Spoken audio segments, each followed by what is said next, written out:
You are not his sheep if you don't hear his voice. His voice can be painful. His voice can change your plan. His voice can change your model. But life is void without his voice. The same God who said to David, pursue them, catch with them, overtake them, and recovered all.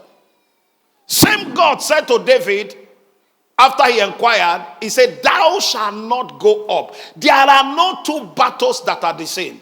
Every new battle needs new strategy.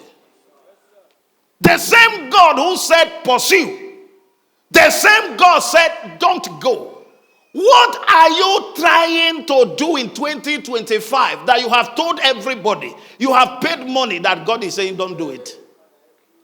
What journey are you embarking on that you have packed your load, all your clothes, all your electronics, everything that God is not part of? Whose agenda are you running? Whose advice are you following? Whose instruction are you working with? First time, David in 1 Samuel chapter 30. And David inquired of the Lord, saying, shall I pursue? Now look at God's response. He said, pursue, for thou shalt surely overtake them, and without fail recover all. The same God in another battle said, don't go. He said, look out for a mulberry tree and stay there. He said, you will hear a sound. So that sound is indicative of the next action. How many people are running without a sound? How many people have lost money because there was no sound? Ladies and gentlemen, somebody came into my office, did a presentation on cryptocurrency. When it was done, a close friend, he said, what sayest thou? I said, thou sayest nothing. Pack your system and go. Why? No voice. A man came to our church in Majesty's Tabernacle. After preaching, he said, I have medical equipment. I am giving it to the church. Everybody shouted, excited. When I got home, he said, if for any reason you accept those medical equipment to start a hospital, that will be the end of your ministry. I thanked him. I said, by hand, what are they offering you that God did not offer? Now, in conclusion, sir, I can tell you that the secret of David's heights is the fact that at every point in time, he was in the plan of God. The secret of David's height, at every point in time, he was not ashamed to make inquiry. My sheep hear my voice. I know them, and they follow me, my sheep.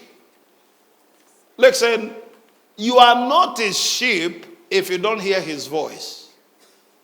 His voice can be painful. His voice can change your plan. His voice can change your model. But life is void without his voice. Exodus 23 and verse 20. Behold, I send an angel before you. One of the things you enjoy when God is leading is heavenly hosts. Say, behold, because I am leading you, I send an angel before you. Why? To keep thee in the way. If the Lord is my shepherd, angels must keep me. If the Lord is my shepherd, angels must keep me. Now, not just to keep me. Look at the next one. And to bring thee into the place which I have prepared. So angels are keepers and bringers. Angels don't only keep you, they guarantee that you arrive. So, if Elohim Adonai Makadiskem is my shepherd, one, I hear his voice, I follow his voice, then his angels have the command to keep me. Hebrew 1:14. Are they not ministering spirit, sent forth to minister to them who shall become heirs of salvation? Psalm 103 and verse 20, he said, the angel of God that excel in strength and carry out the command. Bless the Lord, ye his angels that excel in strength, that do his command. What is his command? As long as Ikechukwu is following me, you are commanded to guide him. So if Ikechukwu is on his own, angel withdraw. So angel only followed God's assignment, hearkening unto the voice of his word. As powerful as God, he can't keep you. He leaves you with option. Many today are stranded in Europe, stranded in foreign nation, whereas their destiny is not there. But because they didn't inquire, they are stranded. I was in Italy a couple of years ago and had a meeting with Nigerians. I saw poverty, frustration at the highest level. One day, myself and Mama were in London. We met a girl sleeping in the church because she was homeless. I was in Boston, Massachusetts. I saw a beggar on the streets of America. Now, the voice of God has no location advantage. There is no location advantage. Anywhere God keeps you, that's where your provision is.